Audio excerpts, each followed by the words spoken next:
কখনোই নিজেকে লোক দেখানো আবেগ অনুভূতিতে ভাসিয়ে দেবেন না, তাহলে কিন্তু জীবনে ঠকবেন। আজ একটা ছোট্ট গল্প বলি। একজন স্বামী স্ত্রী তার পরিবার নিয়ে একটা চিড়িয়াখানায় গেছে। চিড়িয়াখানায় বিভিন্ন জন্তু জানোয়ার থাকে। তো একটা খাঁচায় দেখছে বাঁদর রয়েছে, দুটো বাঁদর আর বাঁদরি রয়েছে। তো দুজন দুজনকে জড়িয়ে ধরে খেলা করছে। স্ত্রীটা দেখে বলল তার স্বামীকে, দেখো কি সুন্দর খেলা করছে দুজন, কত মিল দুজনের, কি সুন্দর প্রেম করছে, তাই না? স্বামীটা বলল, তা তো আমি দেখতেই পাচ্ছি। আচ্ছা ঠিক আছে, চলো ওই দিকের খাঁচাটায় চলো।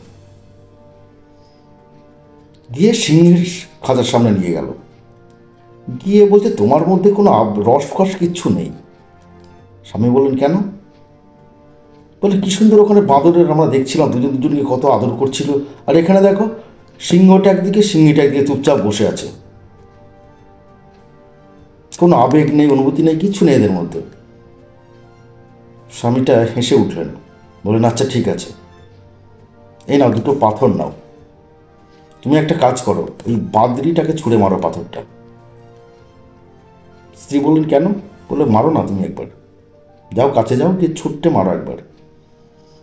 তো স্ত্রী সেই পাথরটি নিয়ে গিয়ে সেই বাঁদরির দিকে ছুঁড়ে মারল।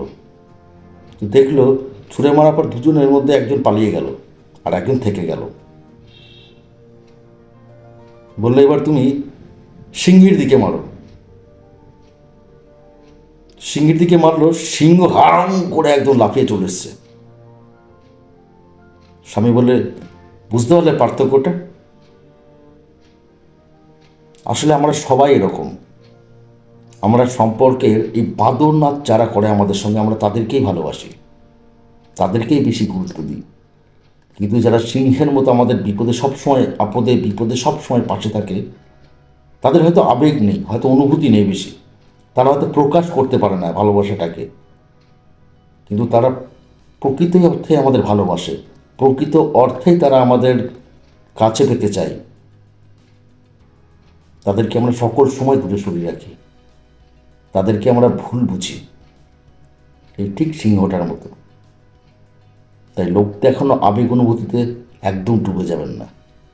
পৃথিবীতে অনেক বাদর নাচ আপনি দেখতে পাবেন, কিন্তু সিংহের মতো প্রকৃত বন্ধু খুব কম পাবেন। আর যদি জীবনে কখনো পেয়ে যান, অবশ্যই তাকে বুকে জড়িয়ে রাখবেন, কারণ জানবেন সেটা একটা আপনার অমূল্য সম্পদ, আপনার জীবনের বড় একটা অ্যাসেট।